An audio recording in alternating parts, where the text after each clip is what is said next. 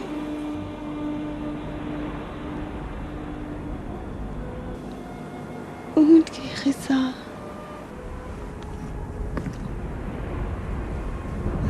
اٹھو ابو ذر، موت کا مقابلہ کرتے ہیں۔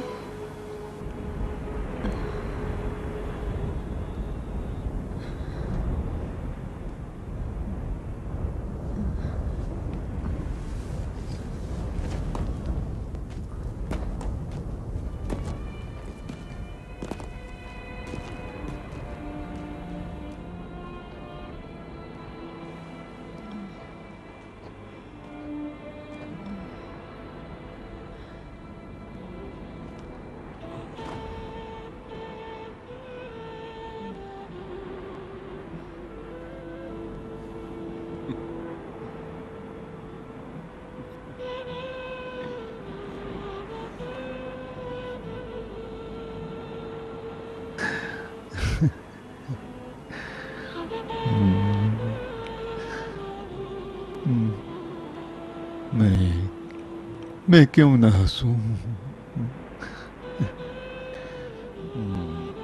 جب کہ موت کے خوف نے مجھے اس قدر حریص بنا دیا ہے۔ یہ تم کیوں کوشش کر رہی ہو؟ ہم دنیا میں جینے کے لیے آئے ہیں۔ ہم خاک میں مل کر سر بلند ہوں گے۔ پھر ڈر کیوں رہے ہو؟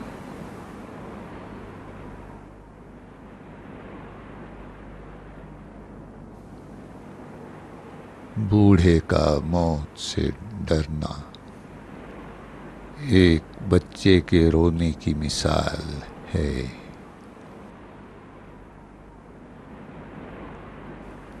اگر بچے کو معلوم ہو جائے کہ وہ کہاں جا رہا ہے تو بھی ہنسے گا۔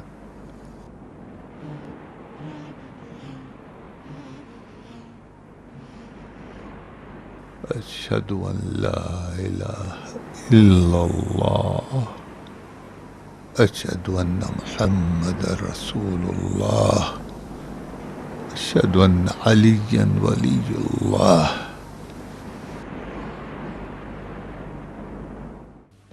غربت و بے کسی کے عالم میں جناب ابو ذر کی موت سے خلیفہ بھی لرز گئے۔ بنی امیہ کے ظلم و جور کے سبب عراق اور مصر کے حالات بگڑتے گئے۔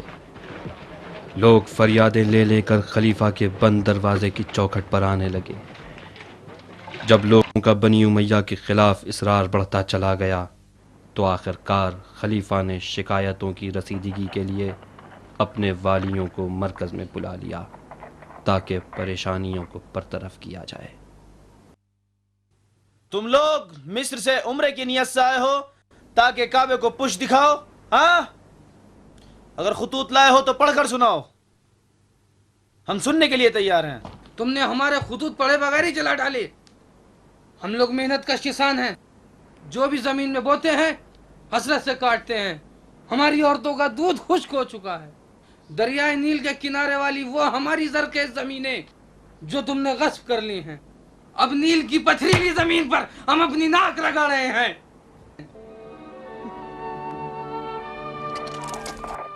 تم نے کیوں ترک وطن کر دیا مالک؟ کیا کوفے سے بیزار ہو؟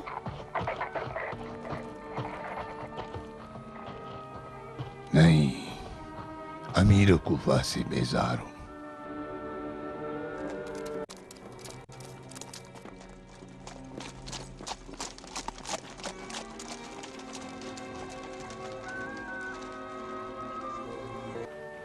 کوفے کا کام تمام ہو چکا ہے زبیر۔ بصرہ کیا ہوا؟ بصرہ اور کوفہ ہمسایہ ہیں، اگر کوفے میں زلزلہ آئے تو بصرہ بھی لرز اٹھے گا۔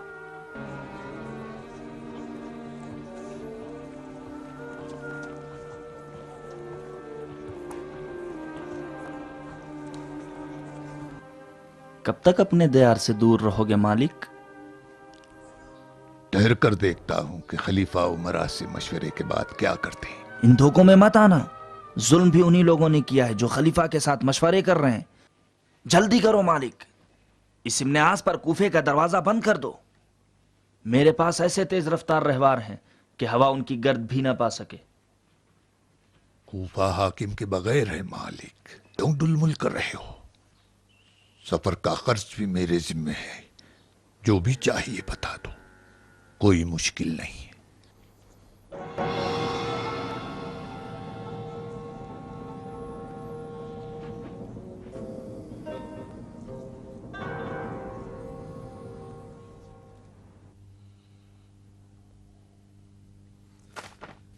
سنو کیا لکھا ہے۔ اگر خلیفہ آل امیہ کو مسلمانوں پر حکمرانی سے نہ ہٹا، تم لوگ بھی سنو، اگر خلیفہ آل امیہ کو مسلمانوں پر حکمرانی سے نہ ہٹائے اور اعتدال کی راہ اختیار نہ کرے، یعنی خلیفہ عادل نہیں ہے، اور راہ اعتدال اختیار نہ کرے اور شیخین کی سیرت پر عمل نہ کرے، تو ایسی صورت میں مہاجر و انصار خلیفہ سے اپنی بیعت کو باطل شمار کریں گے۔ یہ ہماری معزولی چاہتے ہیں۔ طلحہ اور زبیر ہاتھ پیر مار رہے ہیں راہ کی حکومت کے لیے۔ سعد ابن ابی وقاص کوفے کا معزول امیر اور عمرو ابن عاص مصر کا معزول امیر، یہ دونوں ابھی تک اپنی کھوئی ہوئی ریاستوں کے غم میں آزادار ہیں۔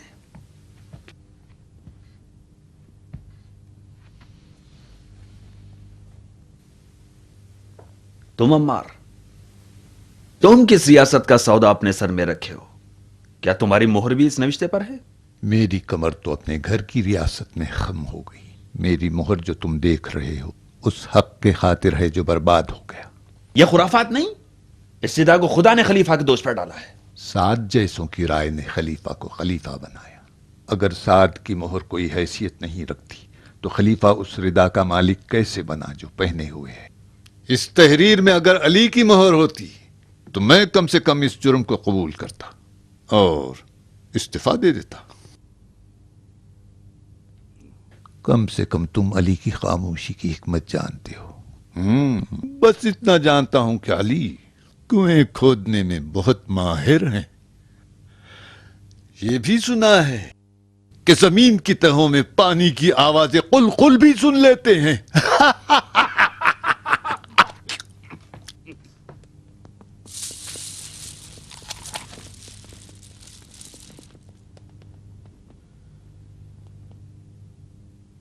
سکوت علی ناخندہ حدیثوں کا خزانہ ہے۔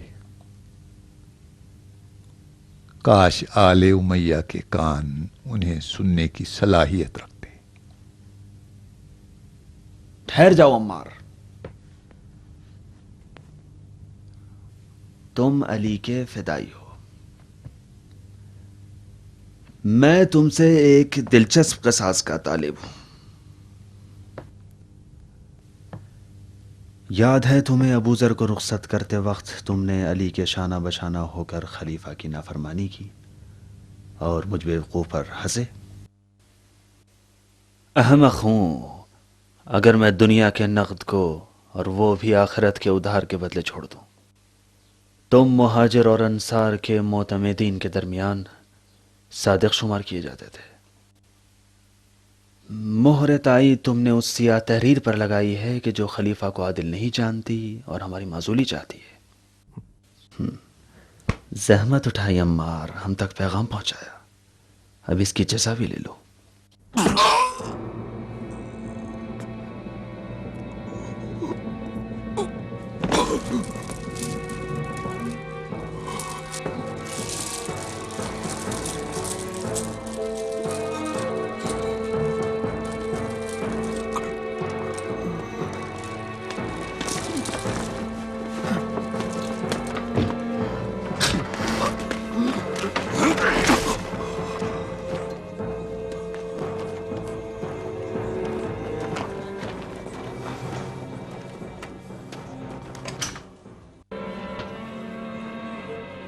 اٹھو، اس بد تہذیب قوم کا ہم تماشا بن گئے ہیں۔ عمار، مجھے چھوڑو مالک، میری عادت خراب نہ کرو۔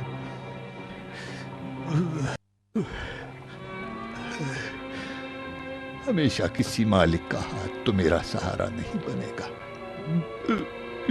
کسی زمانے میں ابو جہل کا غلام تھا اور مرید محمد۔ ابو جہل کا تازیانہ، عمار کا سیاہ جسم اور وہ گرم پتھر، کبھی محمد سے عقیدت کے جرم میں تو کبھی علی سے الفت کی سزا میں۔ دیکھ رہے ہو مالک، میرا دل اور زبان ان کی محبت کے لیے کافی ہے، اور میرا جسم ہمیشہ کے لیے غلام ابو جہل رہے۔ ہم اپنا وقت تلف کر رہے ہیں عمار۔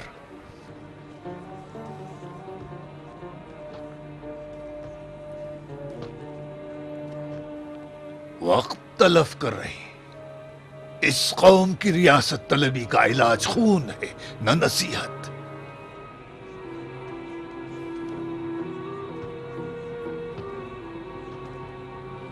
تلوار اٹھانا ہوگا، تلوار اٹھانا ہوگا عمار۔ آل امیہ کا وحشی اونٹ جس تلوار کی وار کے رام نہیں ہوگا۔ میں چلا مالک، علی سے غافل نہ ہونا۔ ہم لوگ بے غیرت ہیں عمار۔ علی برسوں سے اپنی خاموشی کے ذریعے ہماری وفاؤں کے منتظر ہیں۔ چلیں کوفے کی جانب۔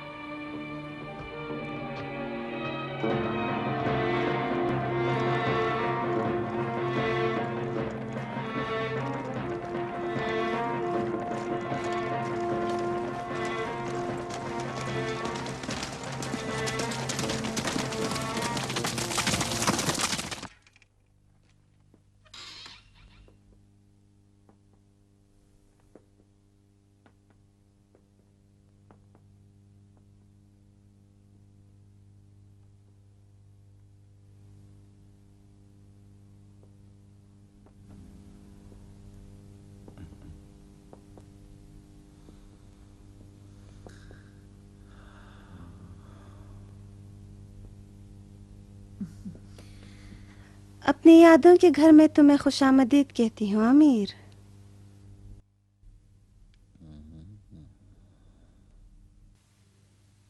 یہ گھر آج بھی خوفناک ہے۔ ابو سفیان کی ہیبت نے اسے خوف زدہ بنا دیا، ورنہ گھر تو گھر ہے۔ اسی گھر میں کبھی ہندا جیسی شیرنی رہا کرتی تھی۔ خیال رکھو طاقت، خبردار انہیں غصہ نہ دلانا۔ خیال رکھتی ہوں۔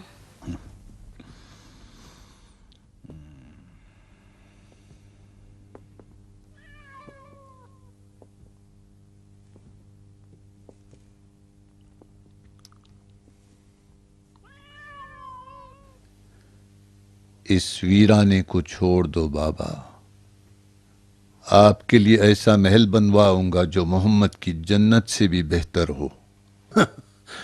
تمہاری جنت تمہیں مبارک۔ میں ایسا گھر چاہتا ہوں جس میں خود حکومت کروں۔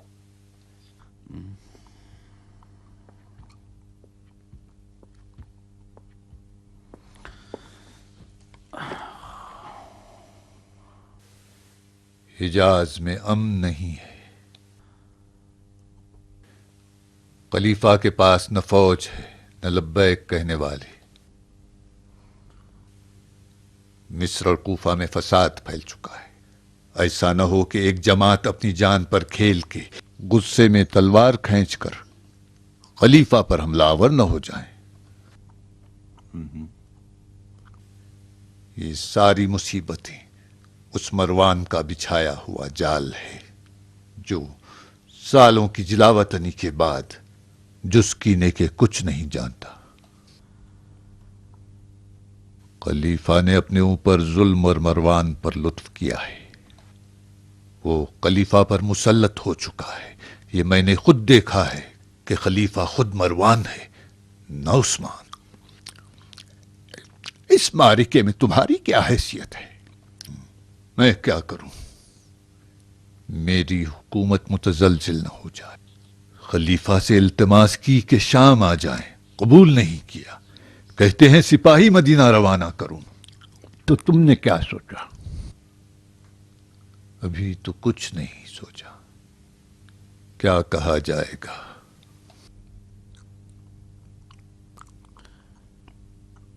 یہ کیا کھا رہے ہو؟ اونٹ کے گردے. کہیں گلے میں پھنس نہ جائیں. تم جوان نہیں ہو. کوئی ایسی چیز کھاؤ جو تمہارے مزاج کے لیے مناسب ہو.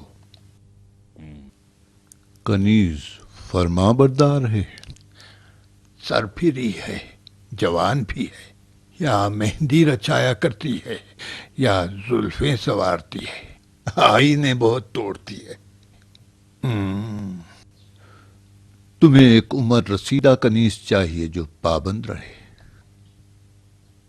اس کو میں لے جاتا ہوں اور تمہارے لیے دوسری خریدوں گا. جاؤ بیٹا، یہ دو ہر ایک اپنے اقلیم کا بادشاہ ہے. تم اپنی اپنے پاس رکھو، میری میرے پاس رہنے دو.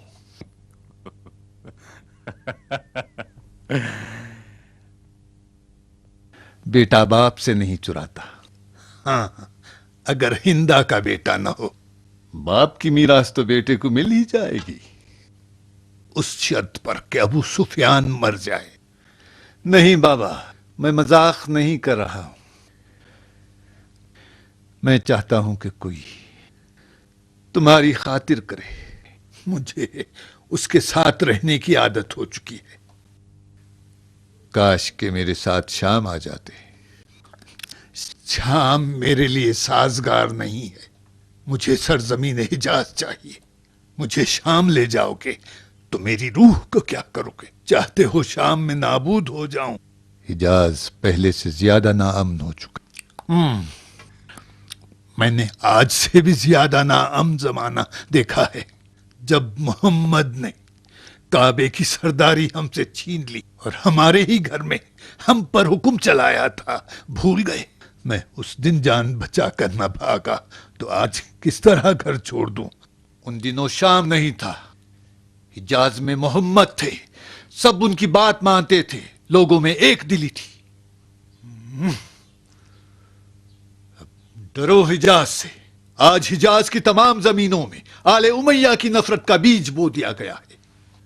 جدھر دیکھو خون خون خون. خون سے کیا اگتا ہے جز لٹکتی ہوئی تلواریں. اپنی جان بچاؤ اور شام آ جاؤ.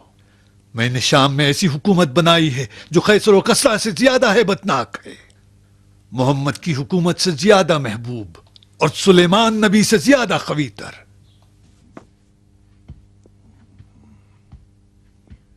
اگر تم یہ نہ کرتے تو ابو سفیان کے بیٹے نہ ہوتے. اب جاؤ، خلیفہ کو فوج روانہ کرو جو تم سے مانگی ہے. میں اپنی فوج کو سرزمین حجاز پر قربان نہیں کروں گا. اگر مروان ایک لائق خلیفہ ہے تو اپنے مسائل خود حل کرے. حکومت اگر اسی طرح دوسروں کے بوجھ کو کاندھا دینے لگ جائے تو ہم ہار جائیں گے. اگر خلیفہ کی موت کے بعد تمہیں حجاز والوں کی بیعت چاہیے تو بے طرف رہنا. خلیفہ مظلوم کی حمایت میں لشکر روانہ کرو، لیکن جنگ نہ کرنا.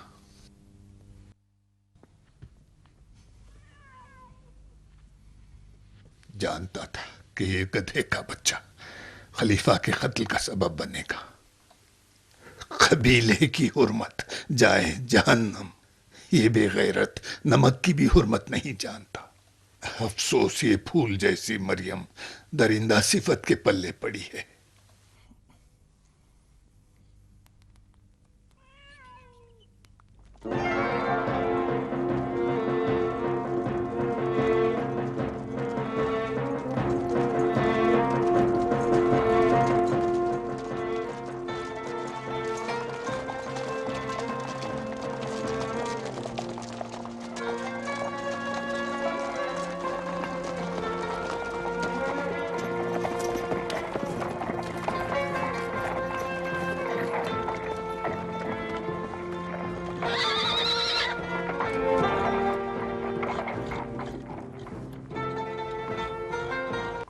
ان سے کہو راستہ کھول دے. راستہ کھلا ہے سعید، مگر صرف قافلوں کے لیے. ہم نے اپنے گھر کے دروازے بنی امیہ پر بند کر دیے ہیں۔ کوفے والے ابو موسیٰ اشعری کو اپنا رہبر سمجھتے ہیں۔ جاؤ خلیفہ تک ان کا پیغام پہنچا دو۔ خلیفہ نے ہمارے ساتھ مشورہ کیا، ایسی غلطیاں دیکھی جنہیں حل کرنا چاہتے ہیں۔ جب ہاتھ سے گرا کھل سکتی ہے تو پھر دانت سے کیوں کھولیں؟ ہم خلیفہ سے وہی چاہتے ہیں جو مہاجر و انصار کے رؤساء نے لکھا ہے۔ یہ جان لو کہ خلیفہ پر پہلی تلوار تم اٹھاؤ گے مالک، اور جنگ برادر کشی کا پہلا خون جو زمین پر گرے گا تا قیامت خوش نہیں ہوگا۔ پہلا خون؟ تم امت محمد کے گلے میں ابدی لعنت کا توق پہناؤ گے۔ پہلا خون دینار کا خون تھا جو کوفے میں بہا۔ مدینے میں پسلی کی ہڈیاں توڑی گئیں۔ صحرائے ربضہ میں ایک ایسے مرد کی قبر بنی کہ جب تک دنیا قائم ہے اس کی فریاد دلوں کو برماتی رہے گی۔ جاؤ سعید، پھر کبھی کوفہ آنے کا ارادہ نہ کرنا۔ کوفے والوں نے اپنے آپ کو مسلح کر لیا ہے۔ سبھی تیر انداز، شمشیر زن اور نیزے چلانے والے ہیں۔ جو کام مردوں کے بس میں نہیں ہوگا اسے کوفے کی عورتیں پتھروں سے انجام دیں گی، اور جب پتھر نہیں ہو تو اپنے بچوں کو پتھر کے بجائے جھولیوں میں بھر کے دشمن کی طرف پھینکیں گی۔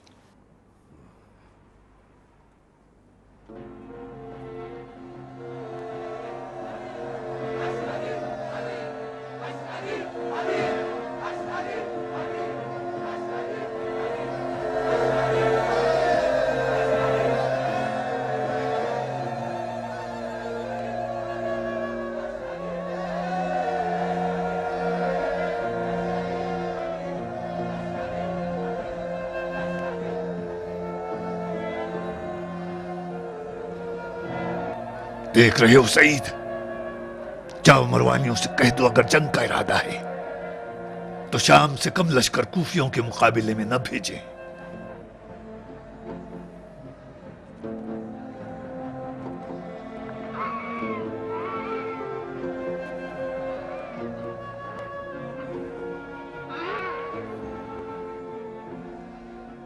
میں کوفے کو نہیں چھوڑ سکتا مالک، چاہے مجھے قتل کر دو یا معاف کر دو۔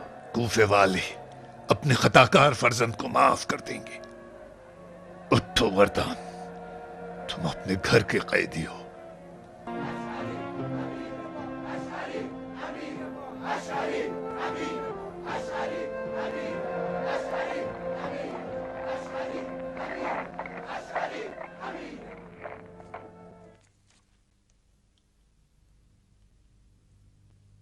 امو جان، کوفے کو تباہ نہ کریں۔ کوفہ شری کے حوالے کیا تو سارا عراق ہاتھ سے نکل جائے گا۔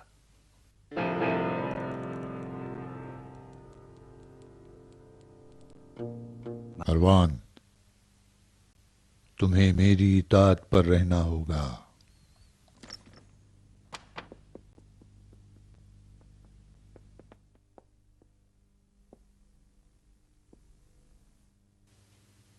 امو جان، امو جان،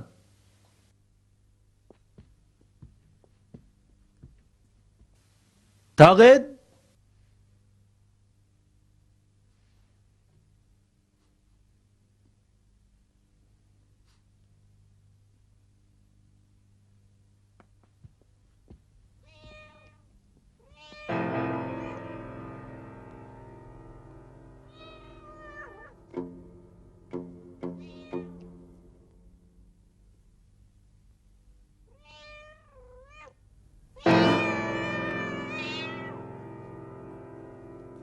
ای وای!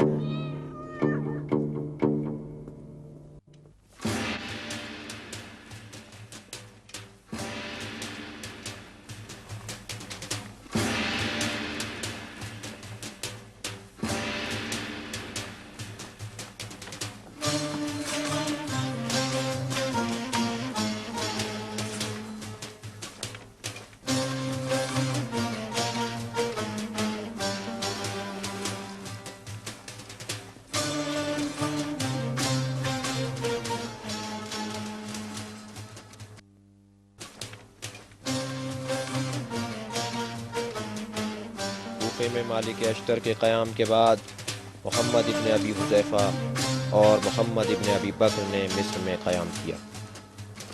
یہ دو محمد دو خلیفہ کے بیٹے تھے، ایک خلیفہ سوم عثمان کا منہ بولا بیٹا اور ایک پہلے خلیفہ ابو بکر صدیق کا بیٹا۔ یہ دونوں پریشانیوں کا اصلی سبب مروان ہی کو سمجھتے تھے، لہٰذا انہوں نے عزم کیا کہ ظلم و جور کے چشمے کو خشک کر دیں۔ عثمان کے منہ بولے بیٹے محمد ابن ابی حذیفہ کے مصر میں قیام کے بعد ام المومنین عائشہ کے بھائی کی سالاری میں کچھ مصریوں نے مدینے کا رخ کیا۔ عائشہ بھی مروانیوں سے ناخوش تھیں اور جانتی تھیں کہ مدینے میں رہیں تو میدان منازعہ گرم رہے گا، لہٰذا ہوشیاری کرتے ہوئے عمرے کے بہانے مکے کا رخ کیا۔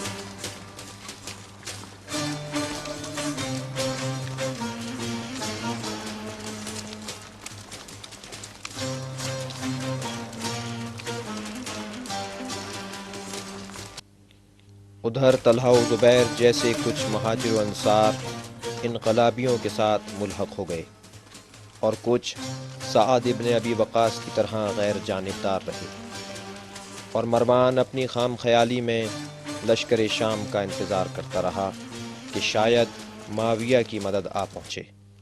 قاصد پر قاصد شام روانہ کیے گئے، لیکن نہ قاصدوں کی خبر آتی اور نہ ہی لشکر شام کی۔ خلیفہ بالکل اکیلے رہ گئے۔